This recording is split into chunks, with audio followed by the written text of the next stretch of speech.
Welcome to the podcast consumers. Before we get into this amazing episode, one disclaimer. The views represented by the band leader that is speaking are not the views of the entire band, so keep that in mind. On to the podcast. We did it. Welcome, guys, to the podcast. Frick yeah, podcast time. Woohoo! Yes, sir. We love it. We love podcasts. We got another guest. Hey, what's up, guys? Dancing for architecture. We out here. Yes, sir. Yeah, for sure. So, do you want to introduce yourself to the guests? Yeah. So, my name's Seth. I'm the lead singer and songwriter for the band The Hopesos. Super grateful to be on here. I'm currently locked out of my apartment, so audio quality is not ideal, but we're making it work at the Nevada Diner. So apologies in advance to all of the subscribers, but hope that this can be a successful episode for everybody. Yeah, shout out to the Nevada Diner. And this is exciting too. This is the first time we've had an artist talk about their album on the podcast. So a lot of firsts today. So this is really cool. A lot of firsts. Yeah. Super grateful to be here. Before we jump into it, do you want to talk about the link of the day? Yeah. I feel like the link of the day kind of talks about itself in a way.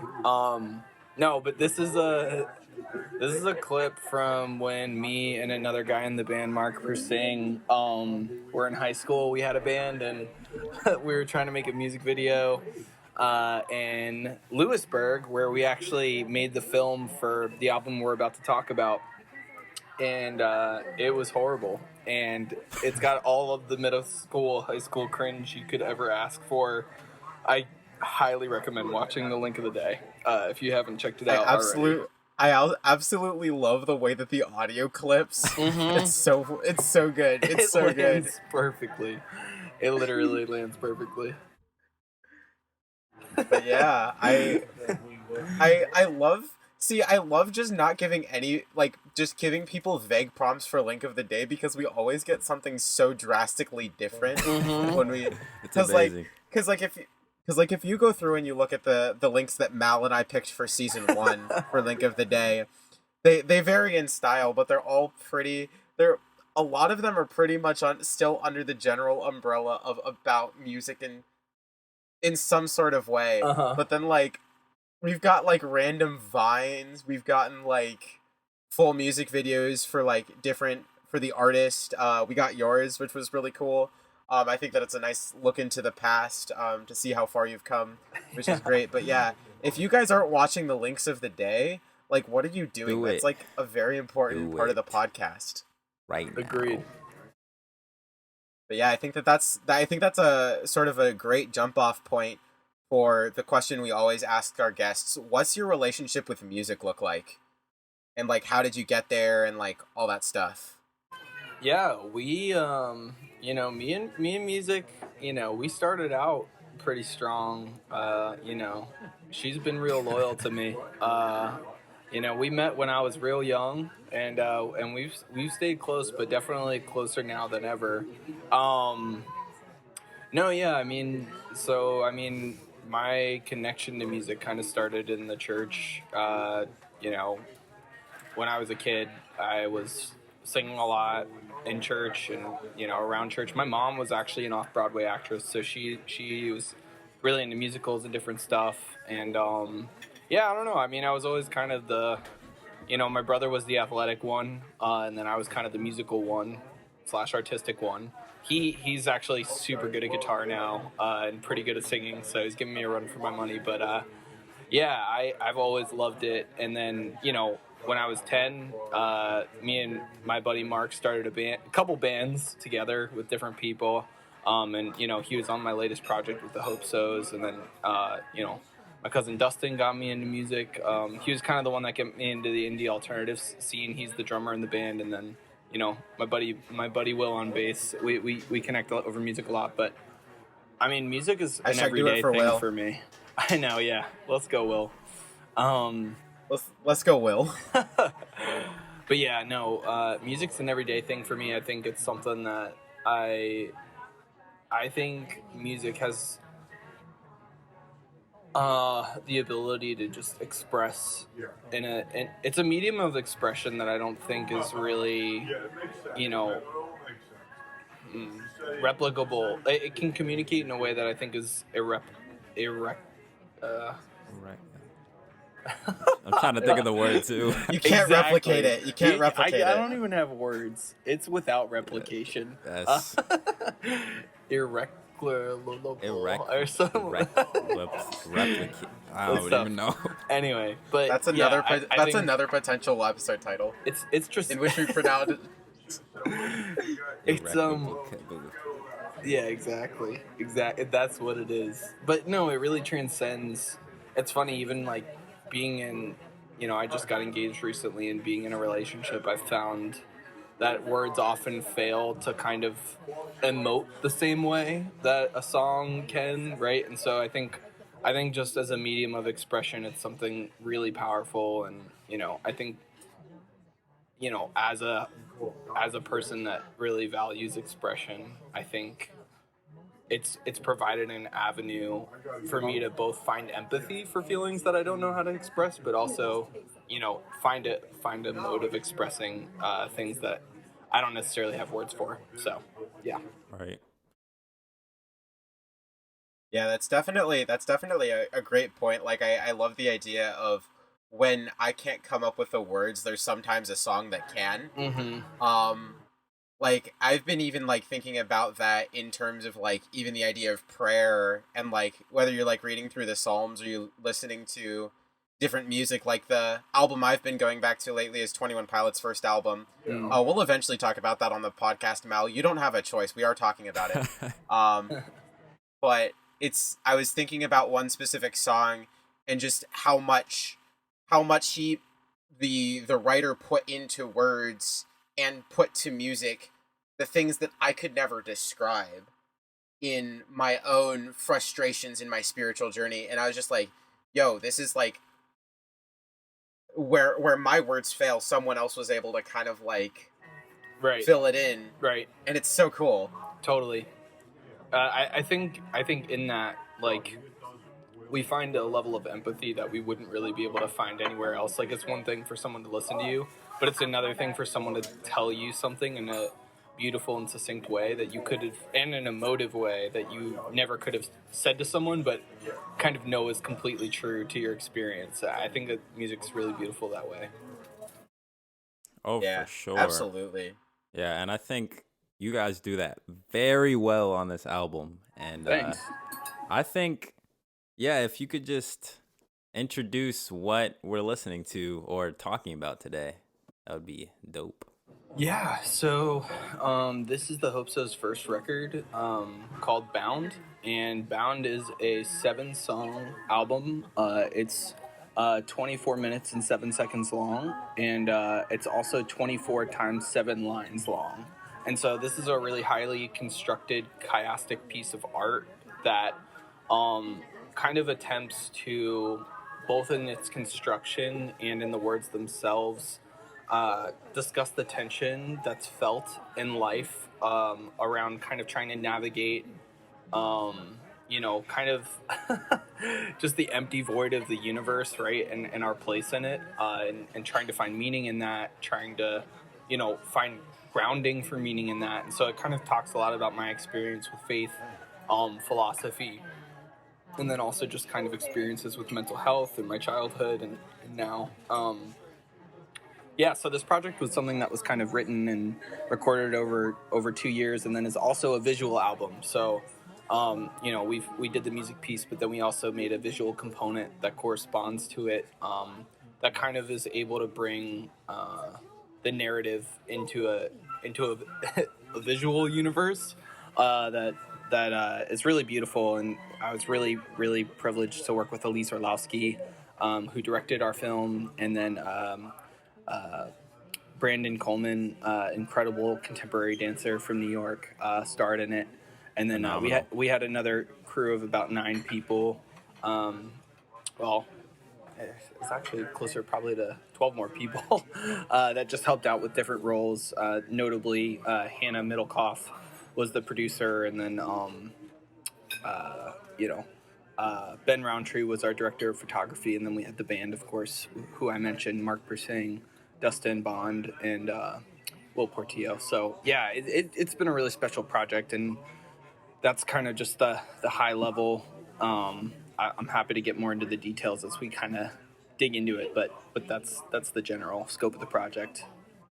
Yeah, I've had an amazing time these past 2 days just digging deep into like the music, the inspirations. Like I definitely hear the Bon Iver, the Phoebe, the Pine Grove, like the Manchester all over this album. And even like listening to the playlist that you guys put together, I was like, wow, this really makes sense. And it was hilarious to me that there was like Adventure Time on there too. Yeah. Yep. I was like, wow, it's just so much that went into the soundscape as well. So yeah. Thanks. Yeah. I absolutely. I think before we this album was really born in response to a lot of the music that I love so much. Because I really love how indie music kind of digs deep into and explores like the void of like, life means nothing. Like they ask the deep questions, And I think, as a Christian, well, first of all, just as a person, I empathize with a lot of, and especially over 2020, I think I empathize a lot with the feelings of hopelessness and just trying to kind of navigate a sense of self in the midst of just chaotic circumstances. And so I think I found a lot of empathy there, but then also trying to find hope, specifically as a Christian personally, that's not the whole band's outlook, but just for me personally, I think there's a tension there of trying to be true to what's really going on in the world, but then also and what you're experiencing, but then also trying to find hope and not be dismissive, but also be integrous. And I think that that's a lot of where this actually sprang from was those inspirations and kind of the music that they write and trying to provide an alternate perspective and outlook on how things work. So, yeah. Yeah. I remember getting to watch the sort of like visual concept, but like it was more like the sort of storyboarding of it when you had like the whole Zoom meeting thing back in like September. And from what I saw, I was just like, I'm super excited to get to see like the actual film in its full form. Like I was so excited that I was like, oh shoot, I got 24 hours to watch this after it goes up. And then YouTube took it down and I was like, no. Yeah, I just wanted to really touch on the point of ask about like how much influence do you feel like is this influenced by Pink Floyd's The Wall at all? Oh my gosh. Like, no, but genuinely, I had to ask about this, Mal. Like, oh my gosh. I get that it's a Pink Floyd reference and that that's a meme at this point on this podcast, but I have to ask about it. Unfortunately, Pink Floyd actually didn't really wasn't a major contributor in the influence here. The big one was more 22 Million by Bon Iver. That was a big. Oh, for sure. I hear it like all over this. Yeah, well, I think that album specifically, really explores the concept of decay. And I kind of, first of all, just really appreciate that. And it's probably one of the most beautiful records I've ever heard in my life. But two, I think that the tension discussed in Bound is kind of like, maybe the reason life seems like it means something is that it really does. And Bon Iver even kind of talks about that in 33 God, in 22 Million, which I think is really interesting. But yeah, I think that was kind of one of the major pieces that kind of propelled me into making this project. Nice. Yeah, definitely heard a lot of the Bon Iver influence listening through this record. The only Bon Iver record that I've listened all the way through is Forever Forever Ago. Yeah, it's a great one. But that's a fabulous record. I was re-listening to it the other day. that's one of those records that I fall in love with even more every time that I listen to it. Yeah. But I gotta get into his later work, because he has a lot of stuff that I've just not dug into. 22 Million is one of the most dense, like, beautiful records I've ever listened to. If you're gonna go anywhere next in terms of Bon Iver, that would be my recommendation. But yeah, I mean, obviously, I think whatever you decide to do is great. Yeah. But let's just jump into the track by track. Cool. This is the juicy part of the podcast where we get to talk about every single individual track in depth, and I'm so excited for this. So, starting with the opener, Caught. Now the question that I had to ask is there a specific reason for the way that the tracks are titled the way that they are? Yeah, so some of that's a little bit cryptic, and I kind of want to leave it that way. But yes, there's a reason for the titling and the way that it is. Specifically, the part 1 through 7 that's kind of listed on any of the streaming services you see. You know, that's kind of there because the songs are a bit obscure. Just to be able to, one, show that they're part of a whole, but then two, you know, just keep it searchable, if that makes sense. Right. Yeah. But yeah, no. There's definitely a lot of numerical motifs that I kind of come back to in this record. 7 being one of them. 24 being another one. And you know, we can kind of dig into that a little bit more as we go into track by track. But yeah, there are reasons for the ways that the songs are titled, but I'll kind of, you know, I think that it's fun to kind of let the audience find meaning in that and you know, on their own. Oh, for sure.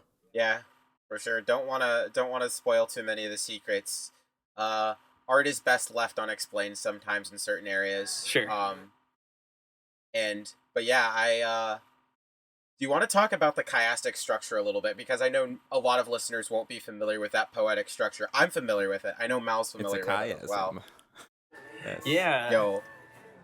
So chiasm is basically a super ancient style of writing where, you know, you kind of build things out where you lay the climax of the story in the middle, right? And so, you know, that would look like, if you're looking at stanzas maybe, or ideas, A, B, C, right? And then D would be kind of that center concept. And then, you know, you can go back out. So it would be A, B, C, D, and then C, B, A, right? And then an A on the end would mirror each other, B and B, C and C, and then D would be kind of the climax, or where you would look for the meaning. And so this album is structured that way. So the first and last song kind of mirror each other in terms of the concept that they're exploring. And then same with the second and sixth, same with the third and fifth, and then the fourth song in the center is kind of where you find a lot of where the meaning is. And what's really cool is, you know, structurally, you know, the album's called Bound, and literally bound in the center of the tension of these you know, kind of concepts pulling out from the center is the meaning, right? And that's kind of what the album is trying to communicate. So it's cool that both structurally and in terms of the lyrical format, but then also, you know, conceptually, you know, you want to look in the middle of the tension to kind of find the way forward or the way through. Yes, gotta love a good chiasm. Yeah. Mm-hmm. Yeah. So Caught, yeah, the first track of the album. I love the way this opens it up. I love all of the ambient. I love the way that it doesn't really settle into like a super strict rhythm from the jump. Yeah. And then when it comes in, you have all of this build, and then it just drops in, and it's just so great. Like, that's one thing that I will definitely continue to praise about this album is longtime fans of the podcast, short-time fans of the podcast. If you listen to one episode, you know how important motion is to me. Yep. And this album does it incredibly well. And I love just the sparseness of everything when it picks up, and then you get kind of these super dissonant notes with like this very like almost sounds like things are breaking percussive stuff. Mm-hmm. And then it just drops in. It's so great. Thanks. Yeah. Yeah, so this song was probably the hardest to get right in terms of dynamics because it starts really soft, and my friend Mark, his mom actually played violin on this song, so she kind of comes in with the violin. We start with like a very loose structure in terms of the rhythm of the project, and I started working on this album in 2019, and I've got some of the original tracks that I started putting down the idea of this song really low in the background in there just to kind of fill it out. Wow. But this song probably took like 6 weeks or 7 weeks of mixing to like get to a final state.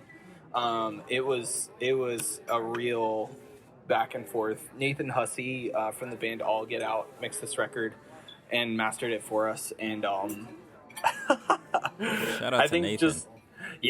He did an incredible job because we start with a ton of synths, violin. It got like kind of these like, really echoey vocals in the beginning, and trying to get those dynamics right was really tough. And then it gets really chaotic, and then it finally finds a time signature about like, I don't know, maybe 2/3 of the way into the record. And that drop, I'm super happy with how it came out. Oh man, like he totally nailed what I envisioned for that song, because I wanted it to feel dramatic and kind of sparse at the beginning, and then kind of get confusing and create the tension that the album's going to be exploring, and then kind of land somewhere, right? And so that was really fun. And then the other piece was kind of figuring out the percussion. Like you mentioned, it kind of sounds like the percussion breaks in the middle, and so we like one of the big, well, I don't know, I really love like reversing things. That's like one of my favorite like ways to texture a song. And so we like went crazy on the drum set and then just reversed a bunch of different components of it to kind of get that like really unique texture to like create a little bit of like dissonance and confusion in the center of the first song. Yeah, that nice eeriness. I also like right off the bat when you start this track, the vocals are so emotive. Like you're sent into this world like immediately of just like, oh wow, what is he talking about? There's just like that brokenness in the vocals in the beginning. That's what I noticed at the beginning. That caught my eye. My ear, I guess. Ear. My mind's ear. No, thanks. Yeah, definitely a pretty desperate start, I would say, to kick it off. Yeah, let's jump into the lyrics a little bit for this first track. Yeah. So, yeah, there's, I believe, 16 lines in the first song. So this song kind of cryptically explores, I would say, kind of this like idea of, it's kind of recounting my personal but also future story. So trying to like decide how in depth to go here. Can you ask some like guiding questions? Like that might help me kind of be able to, I want to like talk about the lyrics. So it would be helpful to get some guiding questions. Yeah. I know the first lyric that really popped out to me was a one-word poem. I love that line. Because it's just like, okay, like what is the word? And like, you don't have to talk about what the word is exactly. Like, I have my guesses, and I think that it's cool to leave it to the listener to guess what that one-word poem is, but like, just that idea of one word so powerful that you can call it poetry. Yeah. Just kind of a jumping off point commenting there on that. I accidentally left my notes outside, so I'm just kind of going off the dome here. No, that's great. No, yeah. So I think writing this first project, it's really kind of outlining a relational component to the album and to the experience of life, right? Because I think we all going through life have relationships that are really critical to our growth, and it kind of explores the vulnerability, especially at the end. It says cosmetic commitment won't stop the overflow. What a cosmic constance pulled me out from the undertow. And then it says, fold the rope, hold on to hope. And so, kind of coming back to like the point about my mental health, I think this idea of like the rope is something that I kind of it's a metaphor that I think I've held on to a lot in the creation of the record, both in that it can be something that you're bound with, right, but also can be kind of something that tethers you. Right. And for me, I think specifically, I've kind of flirted with suicide a lot throughout the course of my life, and so the idea of rope and folding it is kind of like, that could be to your own demise, or that could be to help you keep going, right? And so I think the idea of being pulled out from an undertow, by a cosmic constance, I think to me that kind of looks like just the idea of, accepting rescue and being, helped. And so I think that the first song kind of really introduces the concept of, the choice to hold on to hope, and also kind of the most cosmic experience of being rescued or being found and being supported, and the beauty in that. So I think it for me, that kind of personally refers to my faith and, the role that kind of plays in a lot of the moments of desperation that I experience. But, it's kind of supposed to be looking at that from a very cosmic perspective, and then kind of, lands in a more kind of engaged reality as we go into the record. So the first and last song are kind of both very positive, very, big in terms of kind of what they're reflecting on, or maybe more peaceful in a way. But then I think as the album centers, you kind of get a lot more tension in the center songs. So yeah, great start off to the album and the themes of the album. Thanks. But second track, Abcause. Bro, these track names are gonna hurt my brain to try to read. Sorry guys, I'm back. But yeah, Abcause. All right, I'll help you with that one. So that's it's kind of a double meaning there. So there's A B cause, right? So it's also ABC. So Whoa. the first long line is first love, the fundamental. So this song is kind of talking about like the most fundamental things about what we can understand about reality, and kind of some of the main ideas out there, and interacting with those concepts, and kind of my reflections on those. So this song is kind of diving into some more of that exploration, if that makes sense. Yeah, I absolutely love the bit where you say a shared experience, and then it's just harmonizing vocals.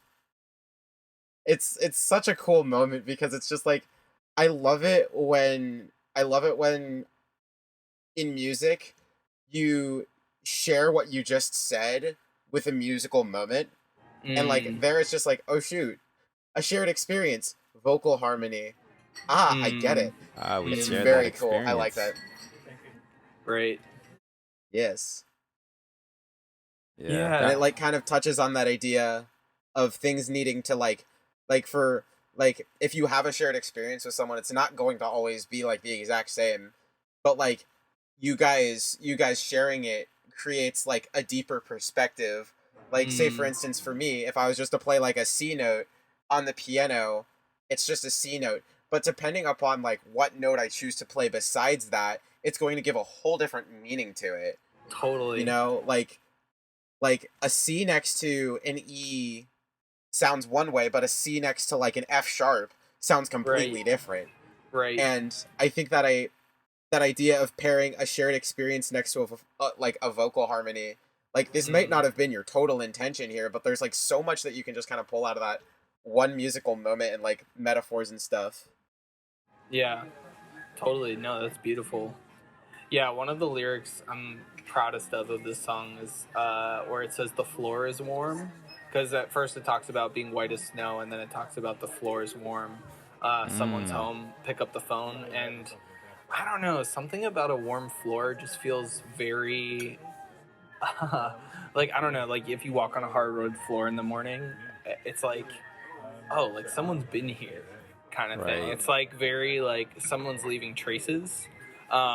And it kind of ends with that, phone call, right? And so it's kind of trying to be indicative of like maybe we're not alone here, you know what I mean? Like maybe we can experience relationship, can experience community, can experience love in a real way.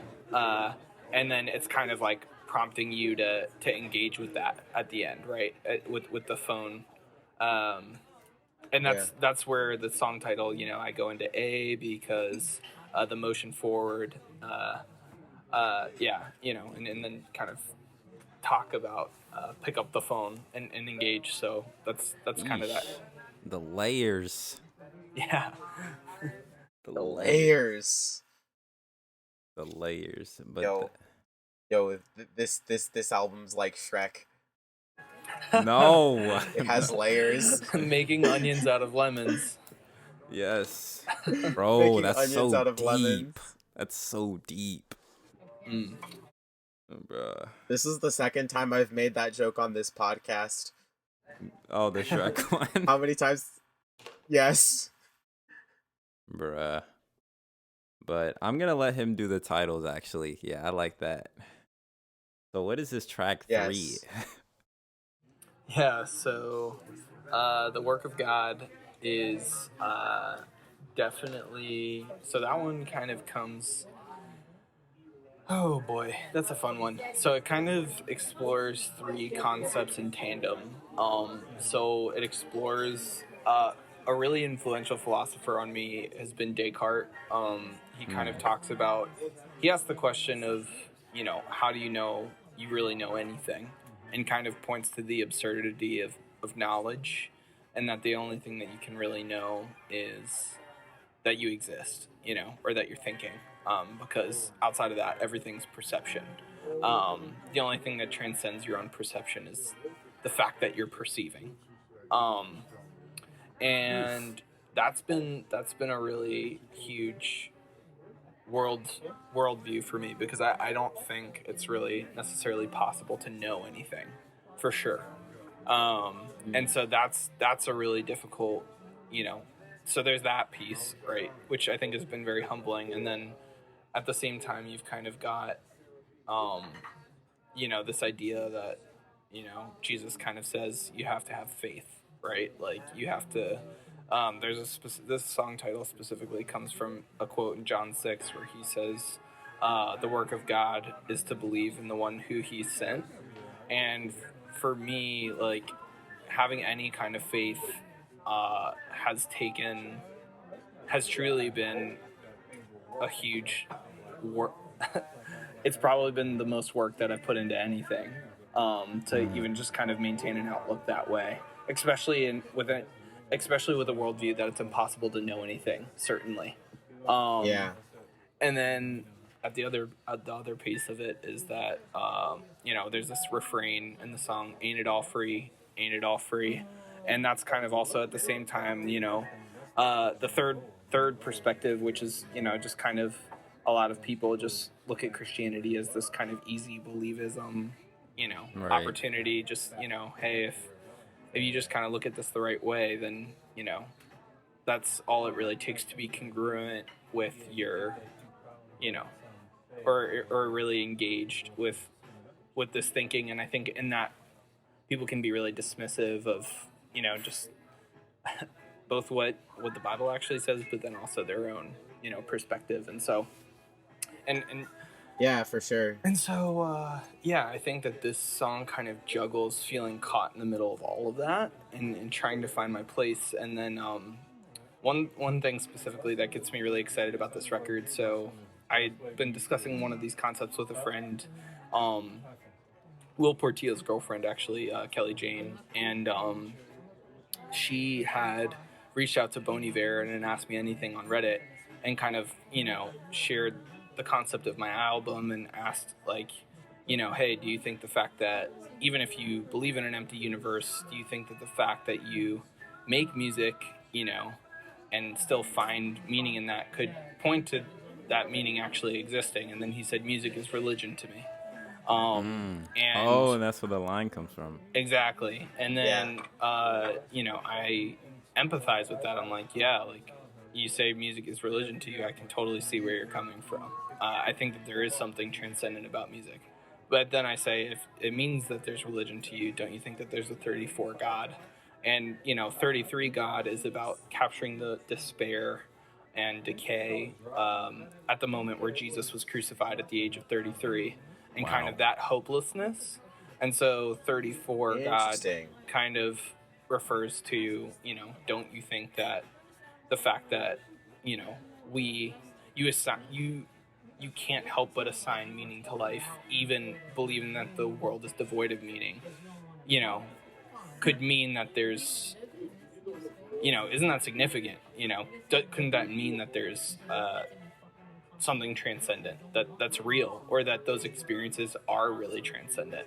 So I think that was one of my favorite parts of the album, was just, like I mentioned, 22 Million was a huge inspiration for me in this record, and I think that, this song specifically is able to speak directly to that in a way that, I don't think a lot of, like, I just think in pretty much in the most direct way that art possibly could. So that's a really cool piece for me in this. No, that's really interesting. Especially, I'm just thinking about Descartes' philosophy. It always puts me in that space of like, I'm thinking about this and thinking about that, thinking about this. Like, that's definitely a Descartes thing. But I wanted to point out, like, the use of the phone in this track is like brilliant. I don't know how you were meaning to incorporate that into the narrative, but the way I interpreted that was like answering a call of sorts. But like, I don't know, just the way you used it, it was like an instrument. The telephone, like there was the ringing noise like through the whole track, and then there was the other telephone was like switching notes too. I was like, wow, it worked too. It wasn't like out of place or anything. It was beautifully meshed into there. So thanks. Yeah, like, so at the end of Because, like I mentioned, it ends on that phone ring of like, hey, like, engage, right? Like, so I'm hearing that, and then the next song starts and the phone is like on, it's just in this dial tone, right? Of like kind of being stuck, right? Of like, okay, like the phone is just kind of hanging out here, and then I'm so like, yeah, in the second song it's like a calling sound, and then in the next song it's like a ringing sound, and then it's also kind of this dial tone of like just being stuck in the middle of like, where do we go from here? And I think that in this song creates more questions than it does answers, right? Of, ain't it all free? Is it all for something? Is it all for someone or nothing? I think that this song, kind of has those phones, one, to create dissonance, but also, kind of like a gap in communication, in the ability to communicate. But the ringing constantly throughout it, shows that there's another side at the same time. So there's a lot going on. But yeah, it's pretty fun. Yeah, I wanted to kind of go back to that idea of like talking about the line music is religion to you. Like, I didn't have that context of like, oh, this is what Bon Iver said about music. So this is an interesting sort of philosophy I've kind of held on to my entire life. Is that there is no way for you to be unreligious in life. Like, you're always going to have some sort of religion. Everybody is a representation of whatever their religion is. Your religion can be yourself. Your religion can be some great art or passion. But like, everyone is going to kind of assign some sort of meaning to something. Right. And I think when kind of paired with the idea of like when you said like talking about how, well, Christianity isn't just you listening to some leader, or it isn't just you listening to like kind of, and how dismissive people can easily be, where it's like, y'all are sheeple, wake up, you know, like like I've seen that phrase thrown around, but like I think the idea that everyone, it makes everything so much more relatable when you think about it in the terms of like everybody has a religion. Right. It's just kind of figuring out what that is for each individual person. Right. And so, yeah, I absolutely loved that line. Totally. And I think what's even beautiful about it is it kind of points to like the transcendence of the experience of life, right? Which is like, I think life is meaningful. Like art is meaningful. Like not just because we assign meaning to it, but like I think it actually is. You know what I mean? Like we can't even the most hardcore, believer in emptiness, still assigns meaning to life, still experiences life as meaningful. And I just think that that's so special. And I think that that's something as humans we can all connect over, but I think it should also be provocative for, our contemplation of meaning in life in general. Yeah. Definitely, for sure. Like, I think the transcendence of the human experience is a lot of what this record touches on. I think even the idea of going back a track to like the line of shared experience, where it's like, this is a super like you sitting down with other people and comparing your lives experiences, right? Kind of record. And yeah, sure, this specific track is sort of through the lens of Christianity, where it's like, oh, like what do I know about the work of God? Like what do I understand? How can I know anything about the nature of God past what I have faith in?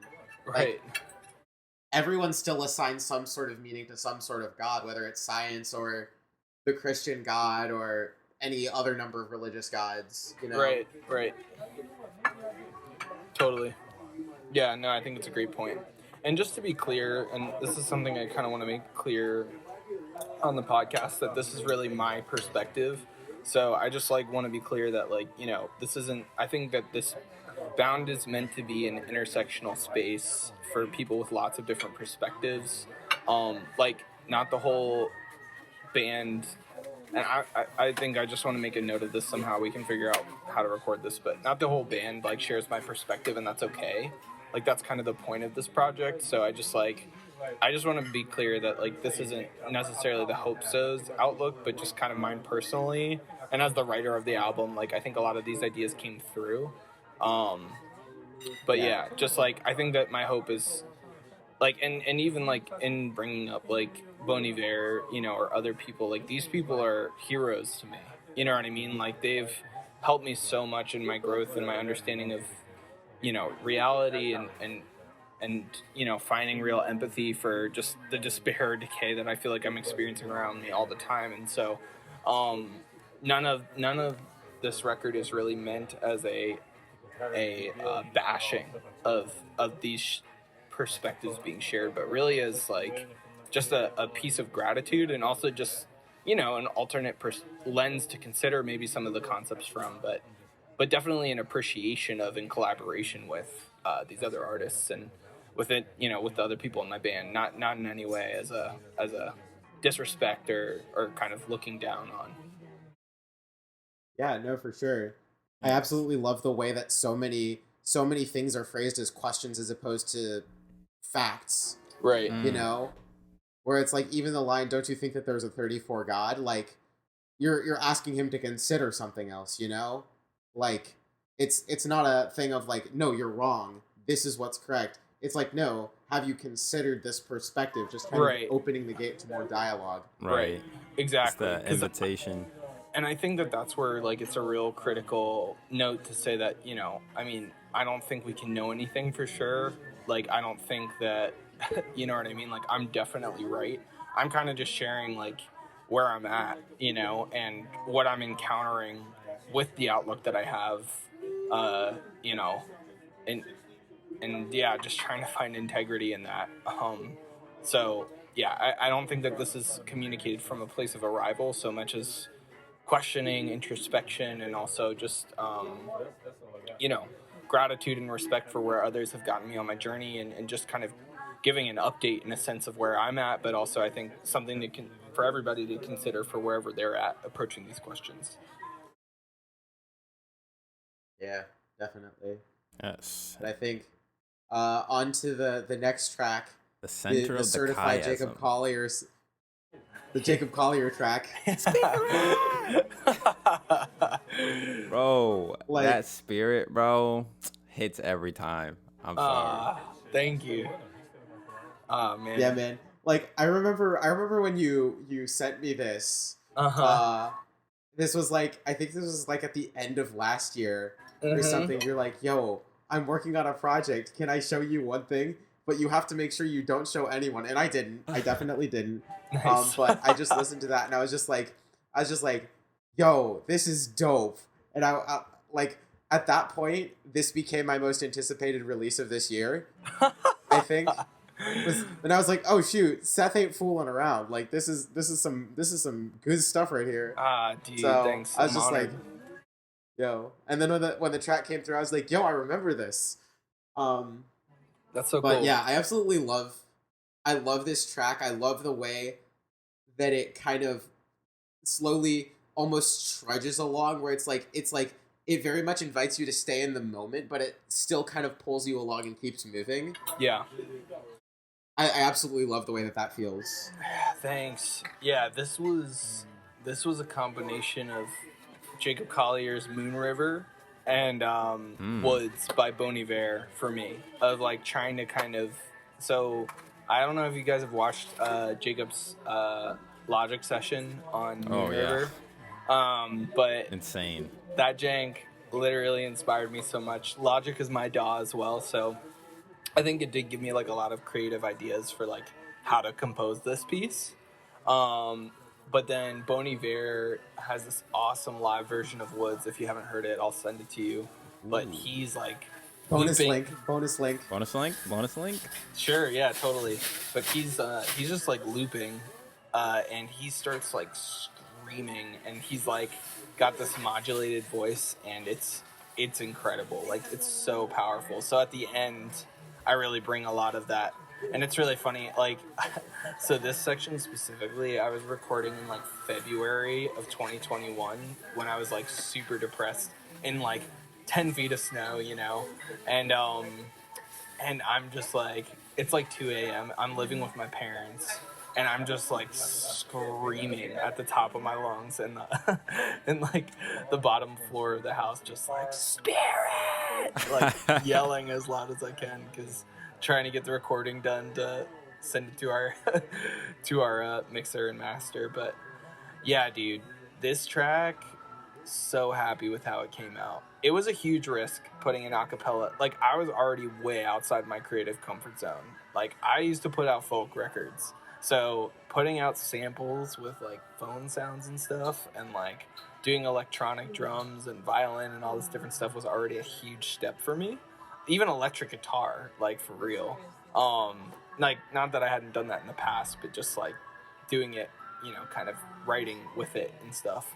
But yeah, like, dude, I'm super proud of how this track came out. The pitch bend at the beginning where it kind of changes keys, and then, you know, how it escalates at the end.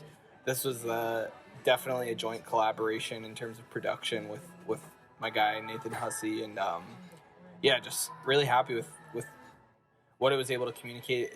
You mentioned, Malachi, that this is the center of the record, right? So the center line of the album is 24/7, and 24, you know, is a motif that you'll see a lot throughout the record. It kind of is supposed to like represent entropy, and just like the monotony of the universe, and how it leads to decay, and just that outlook. And then 7 is kind of the idea of perfection in scripture and completion, and, you know, kind of, you know, I don't know, I sign that with morality, or maybe the existence of God, and you know, seeing both sides and kind of being caught right in the middle of that, and this cycle, you know, of you know, experiencing the passing of time as something that feels very, you know, amoral, but then also having this experience through time that feels so morally weighted and powerful and purposeful. And so,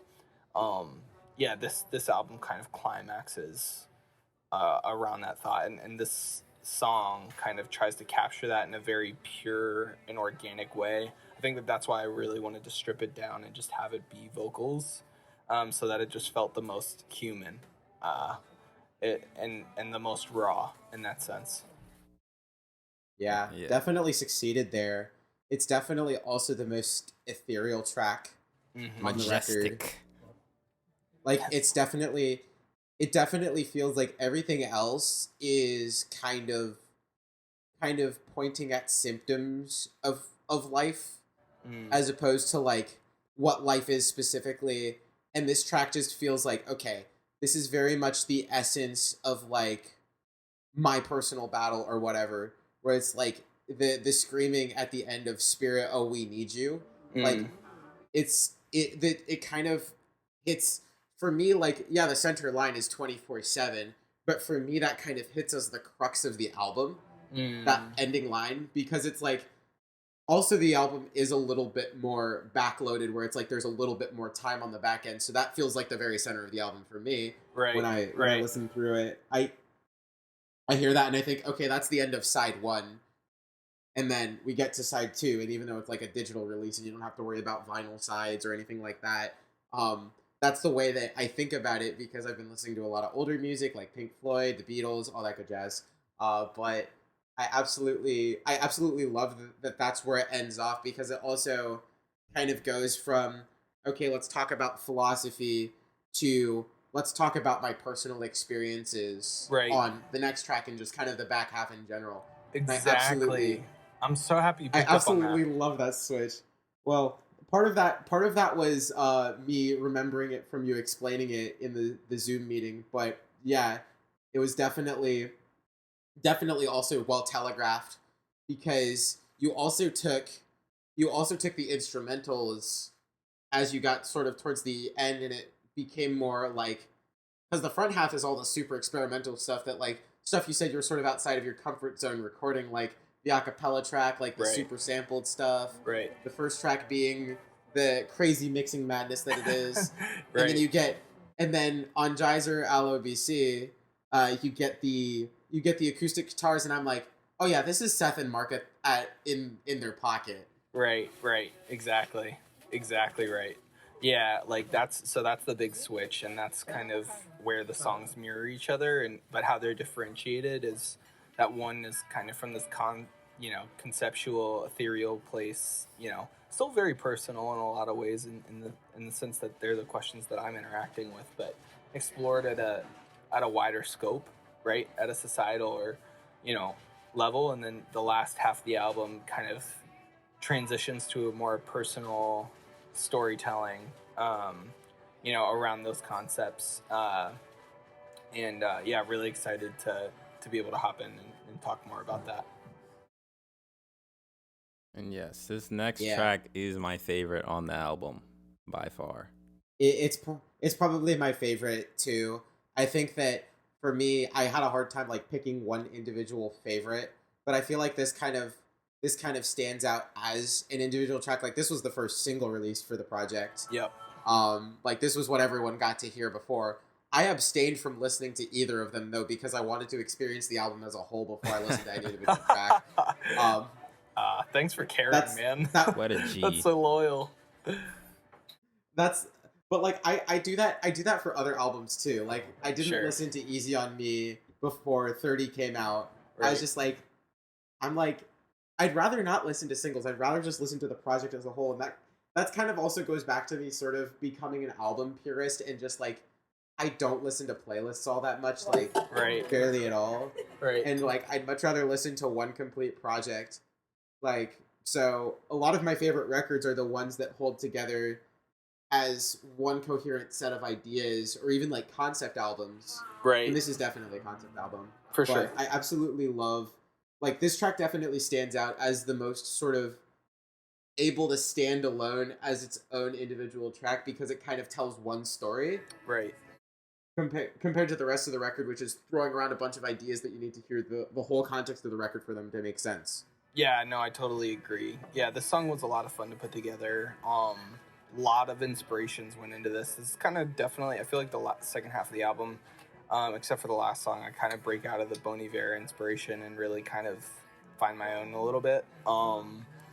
Yeah, so Jazer, so I'll give you a little nugget on this one too. So Jazer LOBC might seem like a super random name. It's actually a combination of the letters rearranged. If you kind of do the Voldemort thing, when he's like, I am Tom Marvolo Riddle or whatever, and then it becomes like, I am Lord Voldemort. If you rearrange them, it's Israel and Jacob. Basically, that character is one of the only characters, maybe the only character in the Bible that is given a new name by God and then is continued to be called by his old name, even afterwards. So God gives him a new name, Israel, but then they still call him Jacob. And I think that's because his identity still follows him. Like his mistakes, his past, his character is kind of pervasive, even though he has all these incredible experiences, interacting with a higher power. And I think similarly, I find, and then, also the name Israel, right, means wrestles with God. And so I think, and that concept of wrestling is definitely, attention. The song also recounts my personal experience being put in a straitjacket when I was trying to hurt myself, in a children's hospital, wrestling with suicide. And so it's also like a literal, like I kind of take the metaphor or I take the experience of being put in that straitjacket and then kind of overlay that on God's experience with Jacob and kind of feeling not sure whether to feel like in that straitjacket. I wasn't sure whether to feel restrained and restricted or like saved in a way, kind of reflecting on it. Oh. Yeah. Because it was so painful. And I think that that's been my experience with God as well, where I don't really know sometimes whether to feel saved or to feel like trapped. And I think that, so this song tries to capture a lot of that dissonance. I think the last thing that I'll say is with a lot of, music that's about Christianity, something I wrestled with a lot was the ending. Because at the end, it's super dissonant and I'm screaming, no. And,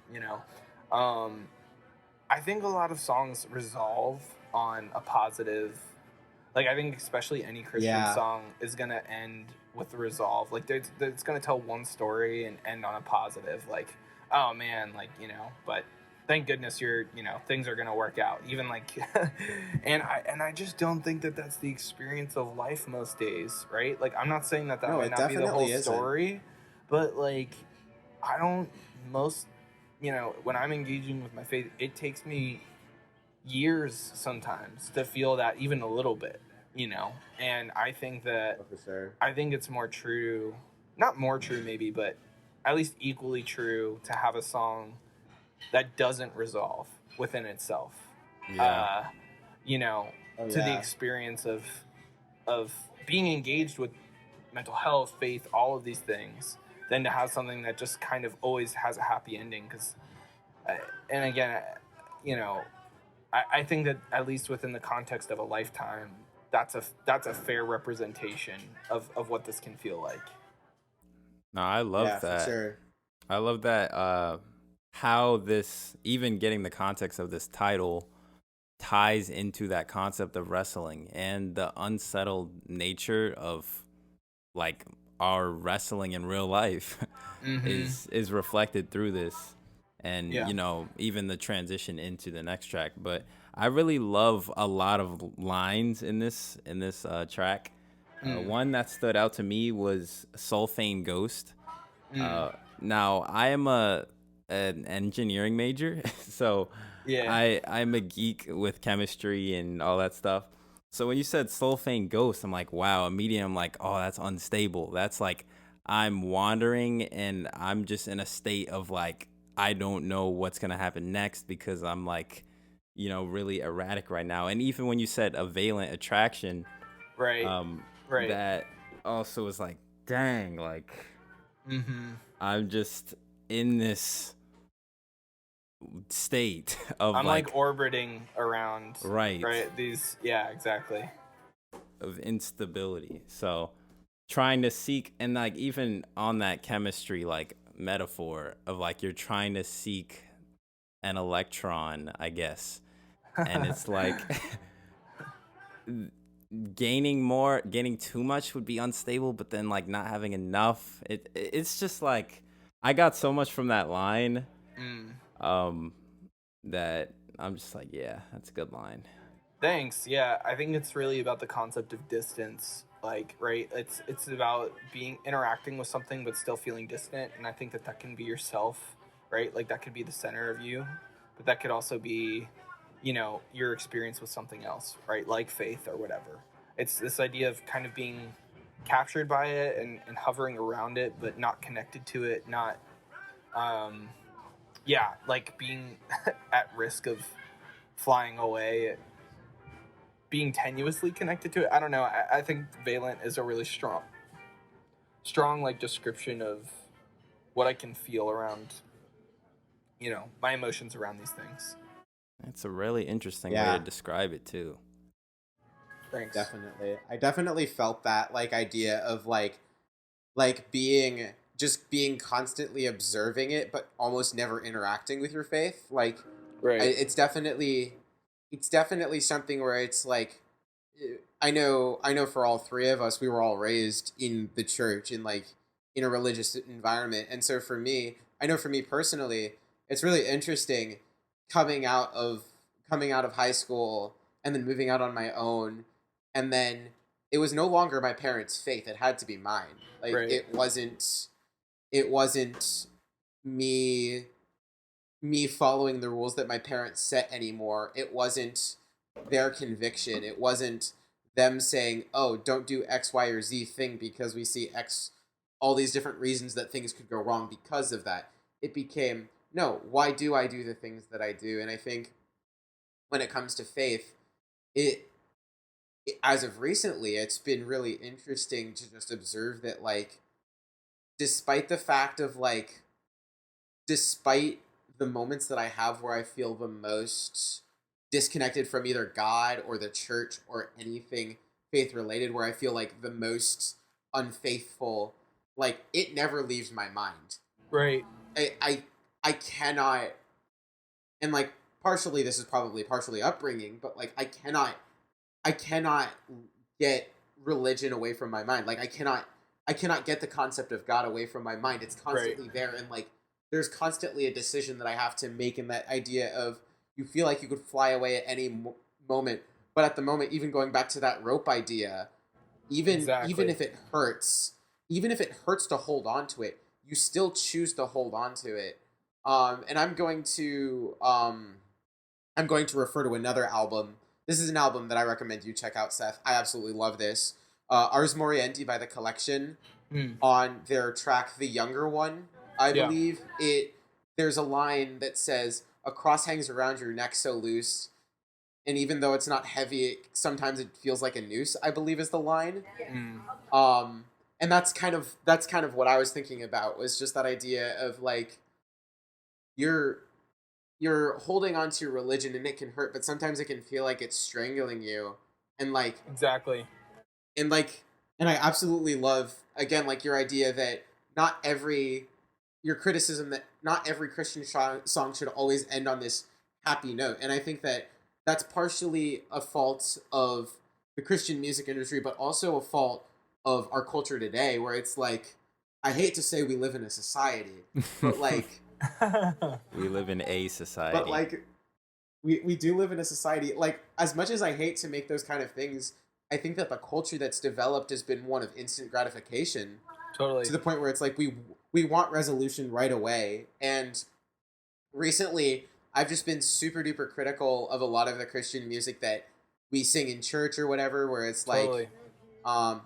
It's like, oh, everything is resolving, and I'm like, no, like this doesn't sit right with me. It feels so shallow, so impersonal.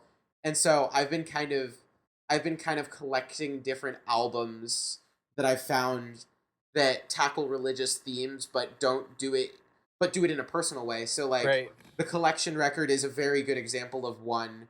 21 Pilots' first album, I mentioned that one earlier. Right. I absolutely love that one. Because I especially like the way that it doesn't, like, it ends with a resolution, but it doesn't end exactly with the resolution you were hoping for. It's not the resolution of, oh, God's gonna make everything fine for you. It's the resolution of, listen, you have to pick your battles. Like, you can't just, like, you have a decision that you need to make, and that's the resolution that you get at the end of the record. And and I think that this record is about the embrace of that tension, right? Like, that tension is not going away. Like, and I think it's never going away. Similar to the lyric that you brought up, like, so one of my favorite lyrics from this song is it right before that climax where it goes, when hang harrows to hung. So it says, you know, was it all for the better, right? Or were you the fetter, or were you the tether, a rope in the rung? Right? So it comes back to the rope metaphor, and it's asking, were you tethering me to something, or were you fettering me? And then it goes when hang harrows to hung. So it's like, if I was to kill myself, like, you know, and, you know, you see all that I've done, basically, right? Like, would I be undone, or would I overcome, right? And that's kind of, it comes, then what's coming up under that is the Jacob story, right? So it says, when hang harrows to hung, and I'm a ruse in the sun, when the wrestlers rung, when you see all I've done, right? Because Jacob has that moment where he wrestles with God and then is completely exposed. I think that, and has to face what he's been avoiding, you know, in himself, which is his past. You know, he's about to confront his brother Esau, and I feel like in confronting my past and my wrestles, you know, I'm like asking similar questions, and if I was to like end it all, would I even be accepted by you? So there's a lot going on here, but I think that I think that we're hovering on you know, exactly the experience that I was trying to express through this song. And I think it's pretty universal to anyone that's had thought critically about their religion, regardless of whether they've left it or still belong to it or anything like that. I think that the questions are relevant. Oh, for sure. And before we leave this track, I want to talk about a couple musical moments. I absolutely love the switch to 6/8. Yes. In the middle. and Malachi... Right. I had to bring it up because that's the other meme. The memes of this podcast are Pink Floyd references and Malachi really liking 6/8. Yeah, man. That was a fun one. Yeah, I absolutely love the way that it's just like I almost kind of think of like, you know, like in like the I forgot, A Christmas Carol with the dude with the chains. Like I just kind of picture a dude with the chains walking in sort of a swung rhythm to that part of the song, which is really an interesting visual considering the lyrics of a tether or a fetter, right? And the hanging, right? Like kind of like falling, you know? Yeah. But I absolutely love the aesthetics of this. But then you hit one of the best build-ups. Yeah, this is easily my favorite build-up and drop of 2021. Wow. All of 2021's music. You hear that, Drake? Like, this is easily the absolute hardest drop of 2021. If you listen to nothing else from this record, skip to like the last minute of this song and listen to that into the next track. I mean, listen to the whole album, but like, just listen to that. It's insane. Dude, thank you so much. Eerie. Dude, thank you. Yeah, this... man. Okay, also, I just forgot to bring up something about the last song. So that was in 3/4 intentionally, just so you know, because I wanted it to be a waltz, and this idea of, like, trying to keep in step with the spirit. But it also, 3/4 is 7, right? So, anyway, just a fun little Easter egg there. Anyway, but... yeah, coming back that drop was so much fun to work on. So it was like a lot of different inspirations. Definitely was feeling the Inception soundtrack. Oh wow. Because it has like those horns. Like I don't know if you remember, or like in those moments where they're about to like I believe so. Yeah. But like, you know, those moments where like they're about to like leave their world, essentially, that their dreamscape. So like that was a huge inspiration. And then Sufjan Stevens has some super creepy like drops at the ends of his songs. Not that they like resolve into anything, they just kind of go bananas and like get super chaotic and scary. And All Delighted People is like a 20-minute track of his that ends that way, and it's like insane. It's so good. But this the two songs that came to mind for me for the transition was the Beatles' I Want You, She's So Heavy from Abbey Road. That was another one that came to my mind, and also another song from this year, from my favorite album of the year this year, was Jesus in Your Living Room Floor from Madison by Sloppy Jane. It does that kind of like build. If you haven't listened to that record, that's another record you should listen to. We're just handing out recommendations left and right on this episode. I'm mad love for Sloppy Jane. That's where Phoebe Bridgers started. So I mean, I'm hip to that. Yo, speaking of Phoebe, I got some I Know the End vibes from this, like the very end where it's just dude, like, dude, yeah, for sure. And like the last track was kind of supposed to be an inversion of that, which we'll get to in a second. But yeah, dude. And then big shout out to Nathan Hussey as well, mixing this. This was like another piece of the album that was like really hard to get right, but I'm super happy how it turned out, because we mixed this album as like one straight track basically, and then cut it in post to like get that flow feeling really consistent. And so yeah, the way that it like lands is just like very impactful.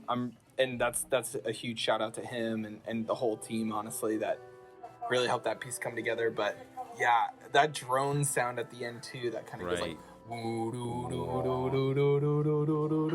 like that. I was like, yeah. It's it was a really fun one to put together. I'm really happy with how it came out. Thank you. Thanks for pointing that out. Yeah, absolutely loved it. But then Kingdom. Yeah. Yep. King Doom. Doom. Dude. Yeah. I love this track. One. Yeah, tell me, what did you guys think about it? This felt like the kind of like the big sort of like breaking free moment on the record. Also, I'm going to point out in the title, a major theme that I notice in the titles is threes of things. Because the first track is 777 Caught. Right. And then the second one is ABC, AB Cause, but that kind of has ABC, which is sort of a three. Right. In the work of God, every single word is 3 letters, and you didn't have to do that, but you did. And then Spirit, Geyser, Allo BC, those two kind of break the pattern a little bit, but then Kingdom has the 3 O's in it. Right. And then at the end, the last track, you also have the 3. But I just kind of noticed that theme in the titles, and that's very cool. Thanks. Yeah, I love Dustin's drums in this song. This took us forever to get right, but he absolutely destroyed. Gian, it's disgusting. It's disgusting. Literally, it's like, so we were playing around with this, and you're gonna have to forgive me. Like, I can't remember exactly what he pointed out, but I was like, he was playing it. It goes like da da da da da da da da da, like that da da da, like resets it. And that took us like 2 hours to figure out, because he was just doing the da da da da da da da da da da da da, and it was just like not feeling like it was actually starting again. But then also the like snare rolls, dude, during the first verse, like he did an absolute killer job with that, of like getting that right, because it's so exhausting. And so the drums were a huge focus for this song, and rightly so, because it's supposed to be very dark and very dramatic. this song is kind of like, yeah, discussing, you know, like the second song kind of talked about, you know, fundamentals, and I think like kind of outlooks and on how things are coming to be. And I think that this song also kind of talks about fundamentals and how things will come to be, and kind of just honestly, dude, my fear of like judgment, and but also kind of the hope that's supposed to be there, and just navigating that tension of like, I don't know, you know, the biblical portrait of, you know, the apocalypse basically is terrifying, and I don't think that Revelation is, you know, kind of anything literally representative of what's going to happen necessarily, but just the pictures that people create, or that whole concept in general, is like am I supposed to be happy that everyone that hasn't aligned with Jesus is like, you know, whatever. I don't even know what I really think about that, honestly, but like, you know, it can be depicted as basically everyone else is going to be destroyed, right? And am I supposed to be happy about that? How do I like think that I'm going to transcend that? Like, it's not like I'm better than most people. I don't know. It's just, that can be a very like scary kind of concept to me. But also like something that's supposed to be helpful at the same time. So I think that this song kind of like is channeling a lot of that, especially reflecting on like my own mortality and kind of past in the last song right before that. This is kind of the climax of like, you know, I'm already wondering about judgment, and then, you know, this is kind of honing in on that focus. Yeah, and the visuals definitely like give me that eerie. I don't know if it's Brandon dancing there, but like, yeah, that red and that, like, it just hits. Thanks. Yeah, he absolutely killed that. So this part in the film, so we're playing, you know, our piece and the on the porch, but then he's like running through these fields, and man, since you guys haven't heard you guys definitely got to see the film. I think it'll really like pull a lot together, and it's pretty cool. But there's like all of these shots. So basically, in the fifth song, there's all these. We have this whole shadow puppet scene. I'm not sure if you guys saw the trailer for the film. Yeah. With the head and everything. Yeah, exactly. But like basically, there's this shadow puppet of this person running through the forest and like, you know, kind of being attacked by all these things. So then this song starts with a clip of him running through the forest, and kind of like he is that shadow puppet. He is that person. He is that conception. So yeah. Anyway. That's very interesting. Yeah, definitely. Definitely pointing back to the drums. I know that was something we talked about a few minutes ago, but I wanted to mention that this is the track that made me realize how unique the drums on this record are, where it's like, I don't ever feel like it's just a simple boots and cats and boots and cats and kind of thing. Mm-hmm. And just how much thought is put into every drum part. Great work from Dustin, like for real. Like I've been playing a lot more drums lately. So I've been noticing that more in music. And this record specifically, I really enjoyed, like the fact that he was just kind of doing like this roll thing, as opposed to like doing like he could easily have gotten away with doing like just like 4 on the hi-hat with the hi-hat open, but he was doing the roll thing was really, really cool. Yeah. So, yeah. Totally. Yeah, he killed it.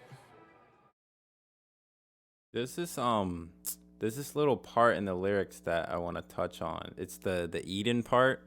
Mm-hmm. And like just the whole track in general, I listened to it the first time and I see it from one perspective, like you're talking to God, and then the second time I saw it as you were talking to the devil, and then the third time it was like you were talking to yourself. Like every time I see it differently.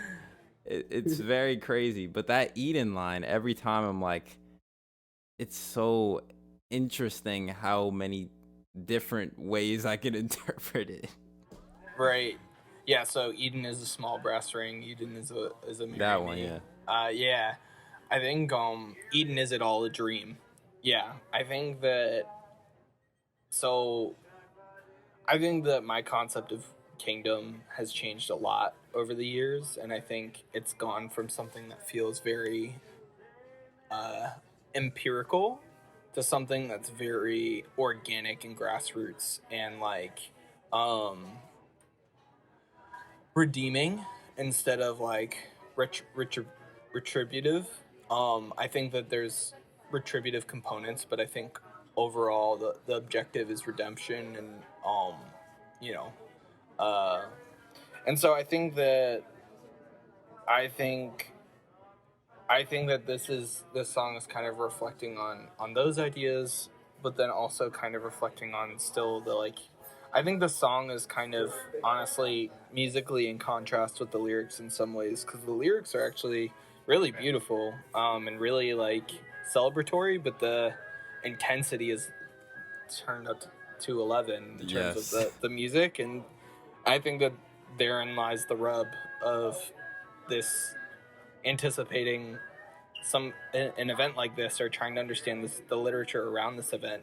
Right. For me. Yeah. So yeah. And I definitely think that can kind of parallel sort of the way that I think about God, you know, like thinking about how, yes, God created all of this beauty, and God is so inherently beautiful, and like, but it's also, the idea of God is also such a terrifying one. Totally. You know, like, it's like this being has every single aspect of my life. He can pull one string and I don't have a house in any way, shape, or form. Or like, he can pull one string and I'm just freaking dead. Like, right. There's just like this kind of contrast of like, we're never, like, in my perspective, I think that when we lose sight of the fearsome nature of God, we lose sight of like a lot of the beauty as well, you know? And I think that this kind of demonstrates that beautifully, where it's like you have, it's not like this kind of like, sort of like flower childy Ingrid Michaelson kind of song. It's very intense. Like it's very much is like, yeah, God is, or like in this case you're talking about kingdom, but like God is this intense figure, but you have to be willing to accept and embrace the intensity to see the beauty. Yeah, it's I think it's just very representative of my emotions around a lot of, I think personally, like, I think as much as I'm grateful and love, you know, my faith, there's parts that terrify me, not just from a perspective of self-preservation, but also like just the implications for humanity. I think a lot of that is churchianity and not biblically representative necessarily of like what the actual ideas are. What I mean by churchianity is just like that, you know, churches have kind of come up with these conceptions that aren't representative of what's actually in the text. But I think regardless, it's enough to make. I mean, if you're really taking a lot of what people say seriously about these concepts, it's enough to keep you up at night, I think. For sure. Yeah, no, for sure. And I think it's like, what is my responsibility in regard to all that? Anyway, we can move on, but yeah. Yeah, each one is so dense. Yeah, there's so much.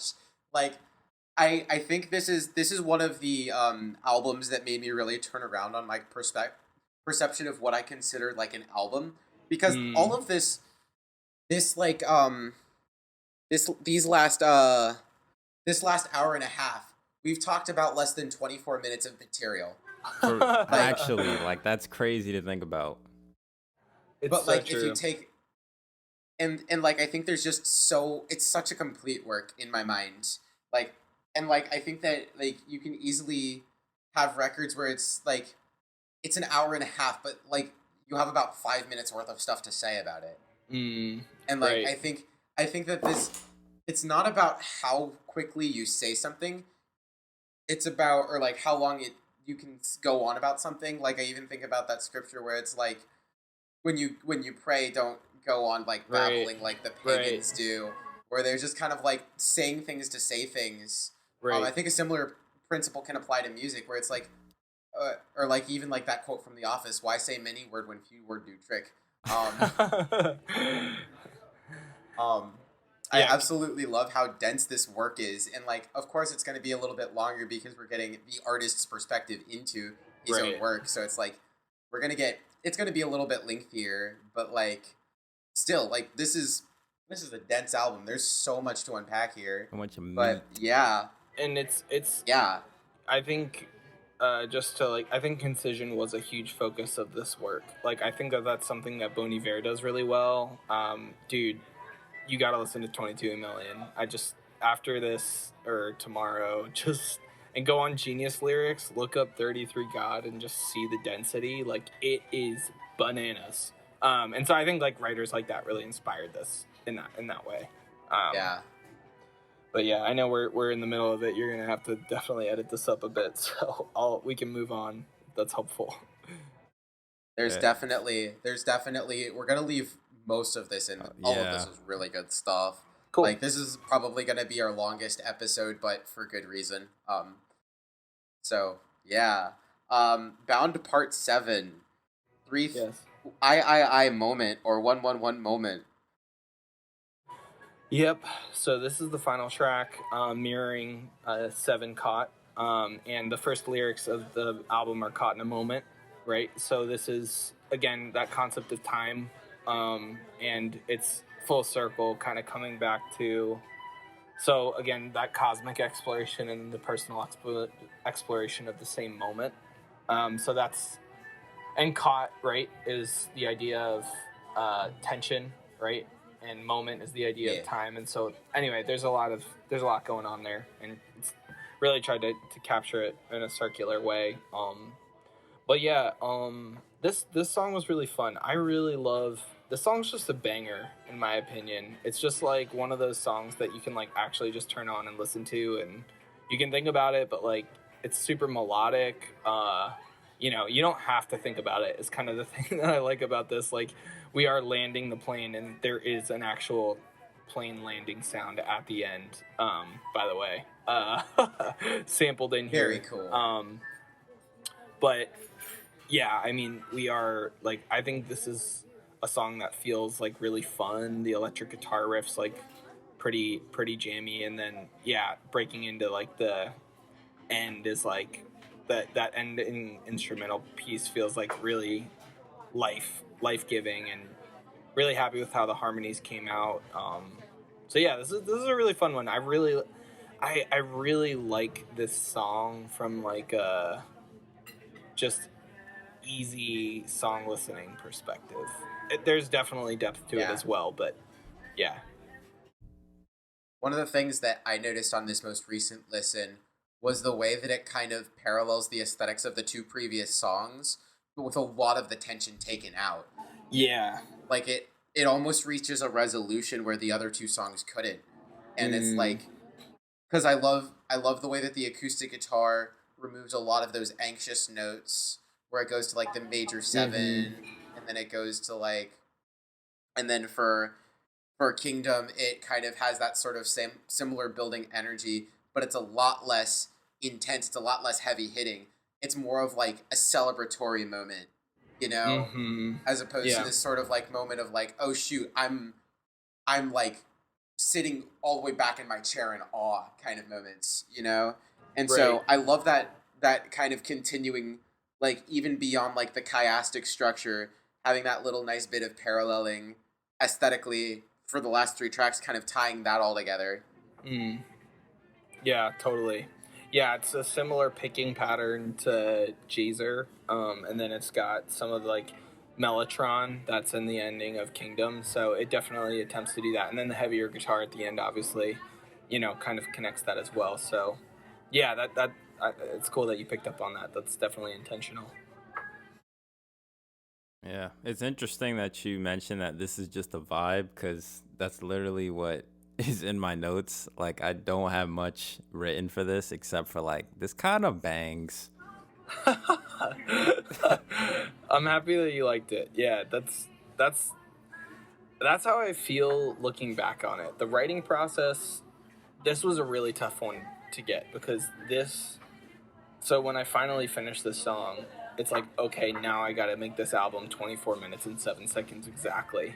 And so there was a lot of like tweaking throughout the album that I had to do to like get this song to land the right way, if that makes sense. Because for sure. that was And one of then the Spotify constraints went that I and laid out ruined for the it. writing. So I have 24 times 7 lines written as one thing, and then it's like, okay, now I got to put music to this, and then I got to make sure that like, oh, I don't have 30 seconds here, or I need this here, or like, you know what I mean? So like, this song being made was then, this was a huge editing project. But yeah, no, I'm happy that you guys dig this one. I think the main notes that I would kind of point out about it is, one, that it's reflecting on a similar moment as the first song, and I think that that's kind of for the listener to be able to think about. But I think also just, kind of, it's not meant to resolve the tension.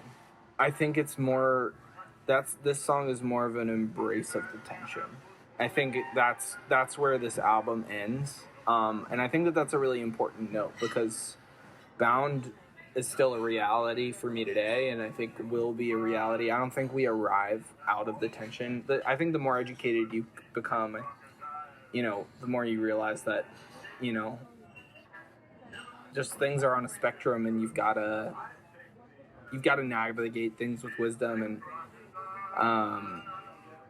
I just think that this kind of comes to accept that gratefully, instead of just kind of dismiss tension altogether and just be like, I feel nice. You know what I mean? Right. So I would say that would be like the big thing about this song. Yeah, and that's kind of what I like about Bound in general, is just like that wrestling, like even thinking about philosophy, and just a big theme in philosophy is like, it's kind of your obligation to evaluate your beliefs, because even if indirectly, your beliefs will get passed down, like if you don't evaluate them. So like, totally. It's kind of your obligation in life. Like, I know it's a whole thing, like, am I obliged to do this? But like, it's kind like you're called, I don't know what words to use, but like, you should to evaluate, reflect, right? Reflect. No matter where you stand, that wrestling, that reflecting is what refines our ideas of what is true down the line. Like we're kind of a culmination of a bunch of thinkers that now we can think, but like we have different elements, like, oh wow, Descartes said this, or like, oh, this philosopher said this. That kind of adds to my wrestling. But ultimately you got to wrestle on your own. So that's what I like about this album. Thanks. Yeah. I'm happy to hear that. But yeah, that is Bound by the Hopesos. In about 90 minutes of us just talking about it. Sheesh, this is a long one. It's a beefy episode. Yeah, thanks for listening to me talk so much. Hopefully, some of these points were cool. Y'all check. No, there are so many albums out. that I wish. There are so many albums that I wish I could have conversations like this about. And this is definitely one that it's definitely been a treat exploring more. Because a lot of me initially listening to this was just catching the aesthetics of it and just getting the chance to like even sit down and you go through which lyrics you think are important, and all that stuff, and like which lyrics you really like and all that good jazz, and like everything about it. Just hearing your perspective on like, okay, like this is what I'm trying to say with this, not just this is what the aesthetics are. Definitely a great experience, and it's one of those things where it's like I'll get to continue to, and we definitely didn't cover everything that this album has to offer, and it's one of those things where it's like I'm going to continue to listen to this. This album's only been out for like 2 months, and I'm just like, yo, this album's a banger. I want to keep listening to it. But yeah, before we log off and do our own plugs, is there anybody or anything socials you want to plug, Seth? Yeah, so I just want to say, hey, like, keep an eye out. We've got a remix of one of our songs from the album that's going to be coming out fairly soon. We also did a Blink 182 cover of First Date. So if you guys haven't gotten a chance, check that out. We did it as a fundraiser for cancer research. Really cool collab with a bunch of different artists. That's definitely something worth checking out. Wanted to just thank again the film crew and the band and everybody that made this project possible. We just won 2 film festivals recently, 2 different categories for 2 different film festivals recently, and we've got a bunch of different film festivals that we've applied to for the spring. So, the film piece of this is not publicly available right now, but it's something that we really look forward to releasing, and we think it's a really powerful the full visual album can't really be appreciated without the visual component. And so I just want to thank everyone that made that happen, and also just point out to keep an eye out for that, because that's when that drops. I think it's a really powerful experience, and hoping that people can take a lot from it. And yeah, just want to communicate again that, these are really, this project really came from my personal perspectives. I think as we think about doing music in the future, I think that the kind of music that we make I think stylistically will be similar, but conceptually might be really different. And I think that that's great. I'm really excited about that, but really grateful I got to do this piece with so many people close to me, and grateful for you guys having me on. You heard the man. They're legit. They have awards. Go listen right now. Please. Right now. Yeah. They're criminally underrated. Like, This is... criminally.